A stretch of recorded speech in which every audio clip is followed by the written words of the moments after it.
ایک ہوتی ہے پاکی، اس کی ضد ہوتی ہے پلیدی۔ ایک ہے طہارت، ایک ہے نجاست۔ طہارت، نجاست عربی میں، ہماری زبان میں پاکی پلیدی ایک دوسرے کی ضد ہے۔ اللہ پاک، اللہ کا رسول پاک، اللہ کا قرآن پاک، اللہ کا گھر پاک، اور اللہ کے حکموں کو مان کر پورے طریقے سے اس پر چلنے والے بندے پاک۔ شیطان پلید، اس کا راستہ پلید، اس کی بات پلید، اور اس کی بات پر چلنے والے لوگ پلید۔ اللہ پاک نے ان کے لیے جو پاک ہیں، قرآن پاک میں فرمایا ان اللہ یحب التوابین ویحب المتطہرین، فرمایا کہ بے شک اللہ محبوب بناتا ہے ان لوگوں کو جو اللہ سے رجوع کرتے ہیں، رابطہ کرتے ہیں اور پاک رہتے ہیں، ان کو محبوب بناتا ہے۔ رجوع کا مطلب رابطہ، یعنی اللہ پاک کہتے ہیں کہ مجھے وہ بندے محبوب ہیں جو مجھ سے رابطہ کرتے ہیں اور پاک رہتے ہیں۔ ان کے کپڑے بھی پاک رہتے ہیں، ان کا جسم بھی پاک رہتا ہے، ان کا دل بھی پاک رہتا ہے، ان کی نگاہ بھی پاک رہتی ہے، ان کے کان بھی پاک رہتے ہیں، ان کی زبان بھی پاک رہتی ہے۔ وہ پاک بات بولتے ہیں، پاک بات سنتے ہیں، پاک چیز کو دیکھتے ہیں، پلیدی کو نہ سنتے ہیں، نہ دیکھتے ہیں، نہ بولتے ہیں، نہ سوچتے ہیں۔ وہ اللہ کے محبوب ہیں۔ حدیث شریف میں آیا ہے، میرے آقا کریم علیہ الصلوۃ والسلام نے یوں فرمایا کہ ہمیشہ باوضو رہنے سے انسان کے وہ فرشتے جو انسان کی حفاظت پر مامور ہیں، وہ فرشتے اس شخص کو پسند کرتے ہیں، اس کو اپنا دوست بنا لیتے ہیں۔ اور ما حاصل یہ ہوا کہ ظاہری اور جسمانی طہارت اور پاکیزگی سے، ظاہری جسمانی طہارت اور پاکیزگی سے فرشتے اس انسان کو اپنا دوست رکھتے ہیں، اور باطن کی پاکیزگی یعنی دل، قلب شرک کے خیالات سے پاک ہو، اور وہ دل توحید کا سرچشمہ ہو، منبع ہو، اس کا مرکز ہو، اور جس دل میں اللہ کی معرفت، اس کی پہچان کا نور ہو، وہ شخص اللہ تعالیٰ کا مقرب اور برگزیدہ بندہ ہوتا ہے، اس کو اللہ کا قرب نصیب، وہ اللہ کے قریب ہوتا ہے۔ اور دل کی طہارت، دل کی پاکیزگی، قلب کی طہارت کا اندازہ اور اس کی اہمیت اس حدیث شریف سے ظاہر ہوتی ہے کہ جیسے کہ آقا مدنی علیہ الصلوۃ والسلام کا مبارک فرمان ہے، اللہ، ہم اب دعا مانگ رہے ہیں اللہ سے، اللہ کے حبیب، اللہم طہر قلبی، اے اللہ میرے دل کو پاک فرما، من النفاق، منافقت سے میرے دل کو پاک فرما، اے اللہ میرے دل کو نفاق سے پاک فرما۔ مختصر یہ ہے کہ اللہ کا ذکر، عبادت و بندگی اور نماز کے لیے جس طرح جسم کی طہارت کی ضرورت ہوتی ہے، اس طرح باطنی پاکی، اندر کی صفائی بھی ضروری ہے، ورنہ جسمانی اور باطنی طہارت کے بغیر، پاکی کے بغیر عبادت قابل اعتبار نہیں ہوتی، اور بارگاہ ایزدی میں اس کی مقبولیت مشکوک ہوتی ہے۔ فرمایا ظاہری طہارت، خواہ وہ جسم کی ہو یا کپڑوں کی، پانی سے ہوتی ہے، لیکن باطنی طہارت، اندر کی صفائی، توحید، ایک اللہ کو ساری صفات کے ساتھ ماننا، اس میں کسی کو بھی شریک نہ کرنا، ایک پاکی اندر کی، دوسری پاکی توبہ، گناہ کیا اللہ سے توبہ کی کہ اللہ آئندہ نہیں کروں گا، اور سچائی کے ساتھ بولے اللہ نہیں کروں گا، میری توبہ ہے، تو اللہ اس کو اس گناہ کو معاف کر دیتا ہے، کیونکہ اللہ اس کے دل کو دیکھتا ہے کہ سچائی سے بول رہا ہے کہ اللہ مجھے معاف کرو، نہیں کروں گا، اور اللہ یہ بھی دیکھتا ہے اس کے دل میں واقعی ہے نہ کرنے کا ارادہ، کیونکہ وہ دل کو جانتا ہے، تو پھر اس کے ارادے کو پکا سچا دیکھتا ہے تو اس کا گزشتہ گناہ معاف کر دیتا ہے۔ توبہ، توحید، استغفار، اللہ سے بخشش چاہنا،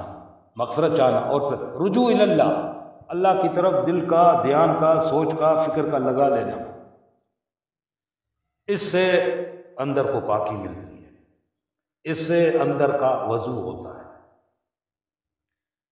ایک بزرگ کا واقعہ میں نے پڑھا، سفر میں تھے، راستے میں تھکاوٹ ہوئی، درخت کے نیچے اپنی چادر بچھا کے لیٹ گئے، ابھی نیند میں تھے، کوئی کتا گرمی میں چلتا ہوا آیا، سایہ دیکھا، وہ بھی یہاں لیٹ گیا، تو کتے کا جسم جو ہے وہ ٹچ ہو گیا ان بزرگ کے کپڑوں کے ساتھ، ان بزرگ کی فوراً آنکھ کھلی اور خود کو پرے کر لیا، بزبان حال، وہ ہماری طرح بولتے نہیں ہیں جانور، ان کا حال بولتا ہے، حال، اور حال کی بولی کو صاحب حال ہی سنتا ہے، غافل آدمی کے بس کی بات نہیں ہے۔ خیر، اس کتے نے ان بزرگ سے سوال کیا، اللہ والے سے، آپ مجھ سے کیوں دور ہوئے؟ انہوں نے کہا میں اس لیے تجھ سے دور ہوا کہ تو پلید ہے، ناپاک ہے، تو نجس ہے۔ فرمایا اس سے کیا ہوتا؟ کتے نے کہا اس سے کیا ہوتا ہے؟ بزرگ نے فرمایا اس سے یہ ہوتا ہے کہ تمہارا یہ جسم ہی میرے اگر کپڑوں کو لگ جائے، میرے کپڑے پلید ہو جاتے ہیں، تو بولے پلید ہوتے پھر کیا ہوتا ہے؟ پھر اس نے کہا اس سے یہ ہوتا ہے کہ پھر میں ناپاک ہوتا ہوں۔ اچھا، اس نے کہا ناپاک ہوتے ہو تو پھر کیا ہوتا ہے؟ اس نے کہا ناپاک ہونے سے یہ کہ پھر میں اللہ کی عبادت نہیں کر سکتا۔ اچھا، کتے نے کہا پھر اس کا کوئی حل نہیں ہے؟ فرمایا حل ہے۔ وہ کیا حل ہے؟ کہا کہ بس جب تک میں کہیں پانی تلاش کروں اور ان کپڑوں کو دھو کے صاف اور پاک کروں تب عبادت کر سکوں گا۔ اچھا، فرمایا پانی؟ کتے نے کہا اچھا یہ پانی سے دھونے کے بعد آپ کے یہ کپڑے پاک اور صاف ہو جائیں گے؟ فرمایا جی ہاں۔ اور عبادت کے لائق ہو جائیں گے؟ فرمایا جی ہاں۔ اچھا، کتے نے کہا کہ میری پلیدی اس قدر ہے صرف کہ میرا یہ جسم پلید ہے، میرا یہ جسم آپ کے جسم کے ساتھ، کپڑوں کے ساتھ لگ جائے تو اس کا اثر اتنا پڑتا ہے کہ آپ کے کپڑے یا جسم آپ کا ناپاک ہو جاتا ہے، پلید ہو جاتا ہے، نجس ہو جاتا ہے۔ لیکن پھر یہ ہے کہ پانی اللہ کا دیا وہ میسر ہے، جس کو استعمال کر کے اس پانی کے ذریعے آپ پاکی اور صافی دونوں حاصل کر لیتے ہیں، عبادت کے لائق بن جاتے ہیں۔ فرمایا، کہنے لگا وہ کتا کہ میرے جسم کے آپ کے کپڑوں سے لگنے سے تو آپ پانی سے دھوئیں گے، آپ کے کپڑے پاک ہو جائیں گے۔ اے شخص، تیرے دل کے اندر جو پلیدی ہے، جو نجاست ہے، اگر اس کو 7 سمندروں کا پانی بھی دھوئیں تو پاک نہیں ہوگا۔ نہیں سمجھا، کہاں سمجھ آتی ہے ایسی بات؟ خیر، وہ طہارت کا عنوان ہے، اب نماز کا عنوان ہے۔ جب پاکی حاصل کی ہے، اب نماز کے لیے بندہ جا سکتا ہے، مصلی پہ کھڑا ہو سکتا ہے اللہ کے سامنے، عبادت کرنے کے اب قابل ہوا پاکی حاصل کرنے کے بعد، جب وضو کر لیا، ظاہری پاکی کی بات ہے۔ حضرت شیخ حجویری داتا گنج بخش لاہور میں دفن ہے، بہت بڑے بزرگ ہیں، 1100 برس سے زائد کا ان کی حیاتی کا عرصہ ہے، یعنی اس زمانے میں جب حیات تھے، 1100 برس پہلے کی بات ہے۔ یہ افغانستان سے چلے، اللہ کے حکم سے یہاں ہندوستان تشریف لائے، اللہ کا دین پھیلایا، بہت سارے ہندوؤں کو آپ نے مسلمان کیا۔ اب لاہور میں ان کا مزار مبارک مرجع خلائق ہے۔ انہوں نے یہ فرمایا کہ نماز کے لغوی معنی ہیں اللہ کا ذکر کرنا، تو فرمایا لغت میں معنی کے اعتبار سے نماز کس کو کہتے ہیں؟ اللہ کی یاد، اللہ کی یاد کو کہتے ہیں نماز۔ یہ جو لوگ مسجد جاتے ہیں نا نماز پڑھنے، اس کا مطلب ویسے یہ ہوتا ہے کہ یہ ابھی اللہ کو یاد کرنے جا رہے ہیں۔ گھر میں تھے، دکان میں تھے، کاروبار میں تھے، تو یہ اللہ کو بھولے ہوئے تھے، اس لیے اللہ نے 5 وقت کی یہ ٹائم جو رکھا اس لیے رکھا کہ یہ بھولا ہوا بندہ نماز کے نام پر مصلی پہ آ جائے، مسجد میں آ جائے میرے گھر میں، اور مجھ کو یاد کرے، نماز کا یہ مطلب، اور اللہ کے حکموں کی پابندی کرے، اور اللہ نے جو دن کے 5 مرتبہ نماز ادا کرنے کا حکم دیا ہے، تو نماز کی ادائیگی کے لیے 5 شرائط کی ادائیگی ضروری ہے، 5 شرط ہیں، وہ پورے کرنے کے بعد بندہ اس قابل ہوتا ہے کہ نماز اس کی صحیح ہو۔ پہلی شرط یہ ہے شرک، اللہ کی ذات کے ساتھ کسی کو شریک نہ کرتا ہو، اللہ کی صفات میں کسی کو شریک نہ سمجھتا ہو، اللہ کے افعال میں کسی کو شریک نہ سمجھتا ہو۔ یہ ساری کائنات اور اس کے اندر جو کچھ ہے، ان سب کا بنانے والا، ان کو سنبھالنے والا، ان کو پالنے والا، کھلانے پلانے والا، ان کی توڑ جوڑ کرنے والا، ان کو جلانے والا، مارنے والا، ان کو زندگی اور موت دینے والا، ان کو بیمار کرنے والا، صحت دینے والا، سب کو ہنسانے رلانے والا ایک ہے بس۔ نفع بھی وہی دیتا ہے، نقصان بھی وہی دیتا ہے، بیمار بھی وہی کرتا ہے، شفا بھی وہی دیتا ہے، زندگی بھی اسی نے دی ہے، موت بھی وہی دیتا ہے، اولاد جس کو چاہے دے، جس کو چاہے نہ دے۔ خود قرآن پاک میں فرمایا ہم چاہیں جس کو اولاد دے، جس کو نہ دے، فرمایا چاہیں جس کو بیٹا دیں اور جس کو چاہیں بیٹی دیں، اور فرمایا جس کو چاہیں بیٹے بھی دیں، بیٹیاں بھی دیں، اور فرمایا جس کو چاہیں ہم 5 بناویں کچھ بھی نہ دیں، اس کا اختیار ہے۔ کامل قدرت والی ذات، اس میں کسی کو شریک نہ سمجھنا، یہ توحید ہے۔ اور اس میں اگر ذرا بھی ان افعال میں، ان صفات میں اللہ کی کسی نے کسی بھی بندے کو، کسی بت کو، کسی جانور کو، کسی پہاڑ پتھر سورج چاند کو شریک کیا، وہ مشرک ہے، وہ موحد نہیں ہے، وہ مومن نہیں ہے، اور اس کے لیے جنت کے دروازے بند ہوتے ہیں اور جہنم کا دروازہ کھلا ہوتا ہے اور ہمیشہ کے لیے ہوتا ہے۔ اس لیے شرک سے بچنا بھی ضروری ہے تاکہ اس کی نماز صحیح ہو، یعنی عقیدہ ٹھیک ہو تو نماز ٹھیک ہوگی، خواہشات نفسانی سے باطن پاک ہو، اس کا دل جو ہے نفس کی خواہشات سمجھ رہے ہیں آپ، خواہشات تمنائیں دل میں پیدا ہوتی ہیں، دل میں ایسا ہو، ایسا ہو، ایسا ہو، ایسا ہو، جائز بھی ہوتی ہیں، ناجائز بھی ہوتی ہیں، ایسی بھی ہوتی ہیں جو یعنی اس کے وس میں نہیں ہوتی، پھر بھی وہ جی چاہتا ہے اس کا ایسا ہو۔ ان سے بھی دل کو اپنے پاک کرے، پاک کرے، ایسا ہو، ویسا ہو، ایسا ہو، ایسا ہونا چاہیے، ایسا نہ چھوڑو بابا، تمہارے سوچنے سے نہیں ہوگا،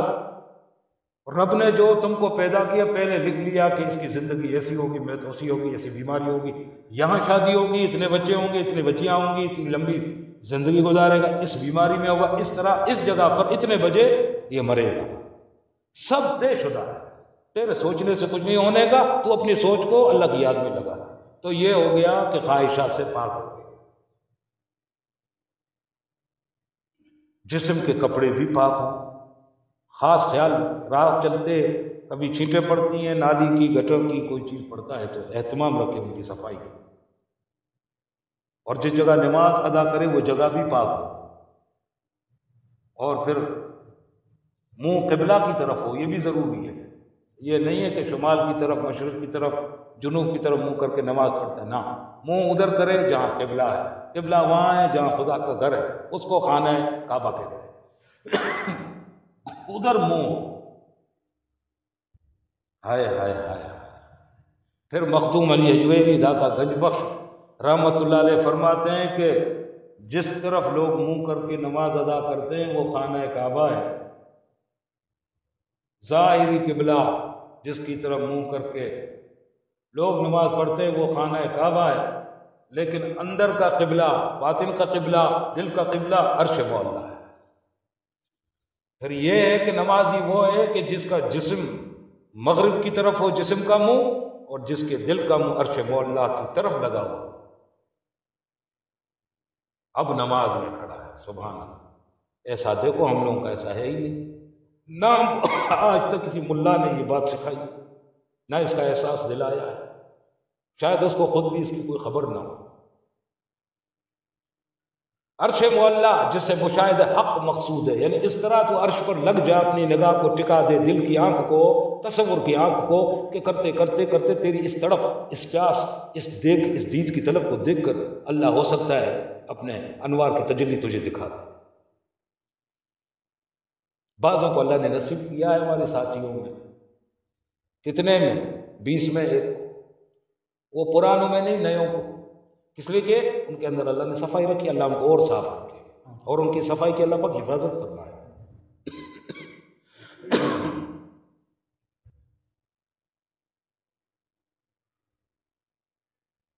جب اللہ تعالیٰ کی بارگاہ میں بندہ نماز کی نیت سے کھڑا ہو جائے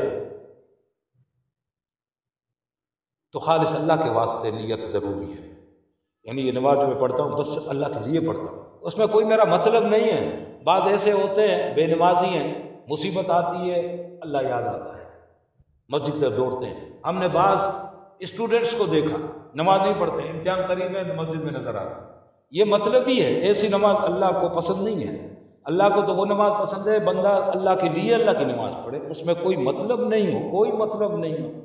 ہمارے پیر صاحب رحمۃ اللہ علیہ فرماتے ہیں اس میں تم کو جنت کی مطلب نہیں، جنت کی بھی طلب اور اس کا مطلب نہیں ہونا چاہیے، کہ اگر یہ بھی ہوا پھر بھی تم مطلبی ہو، مطلبی ہو، مطلبی، مخلص نہیں ہو، مخلص رب کے ساتھ نہیں ہو۔ اور اللہ کو جو بندے محبوب ہیں، یار ہیں، وہ ہیں جو مخلص ہیں، مطلبی نہیں۔ اور وہ عبادت پھر ایسی ہو دکھاوے سے پاک، یعنی یہ نہ کہ لوگ دیکھیں کہ یہ نمازی ہے، لوگ سمجھیں کہ یہ نمازی ہے، لوگ مجھے بولیں کہ یہ نمازی ہے، یا نماز میں کھڑا ہے اس طرح ٹھہر کر پڑھنے کی کوشش کی، لوگ دیکھیں کہ واہ واہ کیسی نماز پڑھتا ہے۔ اس سب کو ریا کہتے ہیں۔ ریا کا مطلب دکھاوا، اور اللہ پاک کو ایسے نمازی سے اور ایسی نماز سے کوئی دلچسپی نہیں، کوئی دلچسپی۔